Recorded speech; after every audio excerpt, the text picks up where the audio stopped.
Bismillahirrahmanirrahim. Yang berbahagia Tan Sri Norin Mai, yang berbahagia Tan Sri Rais Yatim Wan Sri, distinguished speakers, guests, excellencies, ladies and gentlemen.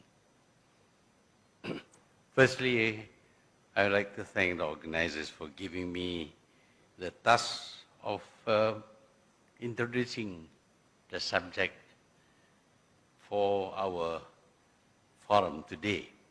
And the subject is the New World Order, whether it is a recipe for war or peace. We often hear leaders talking about a new world order. And for most of us, when somebody speaks about a new world order, we visualize a better world, a world where we live a much more prosperous life, free of oppression and the like. But actually, the idea of a new world order is not new. It is very old. And you heard from Tan Sri Norin Mai just now what kind of new world order was first conceived. Basically, it is about having a world government. We should abolish all states, all nations, all borders, but instead have only one world government. And that world government is to be by certain people, elites, people who are very rich, very intelligent, very powerful in many ways. They are the ones who will govern the world. There was not much talk about democracy or choice of leaders. Instead, there was to be a government by these elites who will impose their rules on everyone in this world. And for those who are unwilling to submit to them, there will be punishment. This is the concept initially, but many have not read or do not know about this concept. But it is important for us to remember that this new world order is an old world order. It's something that was conceived more than 100 years ago. And yet it is being repeated by powerful politicians from powerful countries that it is new. We should be asking ourselves whether the people who originally conceived this idea has given up hope on achieving a world government. If we study carefully recent history, we will know that there are people who still wish to set up a world government where this government rules the whole nation, the whole world without regard for nations or states. There would be no borders. And when I say no borders, I'm quite sure you remember lots of talk about globalization and a borderless world.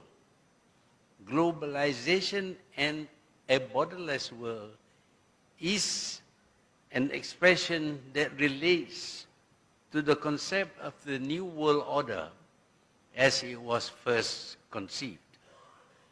They want to have a borderless world, and they want to have globalization, which means, of course, without borders, there would be no states, there would be no nations, there would be just one world. And that one world will be ruled by whom? There is no mention that it would be ruled democratically by election of leaders. That is left unsaid. But what we do see is the dominance of the people who enunciated this new world order. if you look carefully, we see that to a certain extent, this new world order is already with us. We live in a world today that is dominated by the powerful, the mighty, the people with the guns, accepting that the guns now are much more sophisticated. We have reached a stage where certain people have arms which could wipe out the population of this world. The nuclear weapons have that capacity. And the nuclear weapons are in the hands of certain countries and certain people. Therefore, the world is frightened of them. And when the world is frightened of them, the world becomes submissive to them. And when the world submits to them, effectively, there is one government in this world. And indeed, we see the promotion of this concept of a new world order through what is being done today. We know, for example, that politically there is no freedom for any nation. When we talk about free speech, freedom of, and human rights, etc., it is with regard to your own national government. Internationally, there is no free speech. If you say the wrong thing, you will be taken to task and you will be vilified in the international press, which is under their control. If you say the wrong thing, action may be taken against you. And the wrong things are those said which seems to negate or reject the idea of a new world order, which is already in being today. You can criticize your own government, but not the power that is running the world today.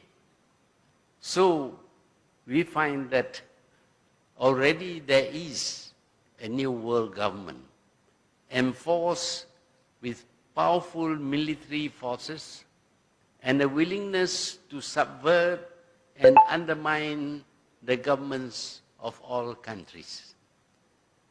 Politically, we see them urging every country to undergo regime change, except for those who are already submitting to them. There must be regime change so that all governments in this world would submit to this world power, this world government. And if you refuse to change your government, you will be persuaded through propaganda, through actions including invasion and occupation, and the removal of the head of that government to be replaced by one that submits to the most powerful nation. In other words, the one who will accept the concept of a new world order. This is happening today. We see this in the Middle East. They are fighting each other and installing governments which are unstable, and because they are unstable, they are dependent upon others, and those who can give them support also exert authority over them. So through political means, we are seeing the new world order being carried out. What about the economic power? That too is being used in order to create a new world order. We see today the idea of a globalized world, a world without borders. That is not so easily done, and so the approach in some cases is through various forms of agreement we talk about free trade agreement. Today we are seeing an attempt to have the TPPA, for example, the Trans-Pacific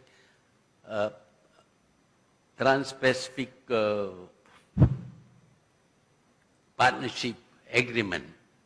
It's not a partnership. All the countries which participate in this agreement will be subjected to more rules than they ever had before. In other words, the TPPA is not about free trade. It is about trade subjected to all kinds of laws and regulation, exposing countries to being sued in international courts which are set up separately by others. So the TPPA is not about free trade, it is about regulated trade. Once you have regulated trade, then of course the most powerful economy will dominate that system conceived under the TPPA.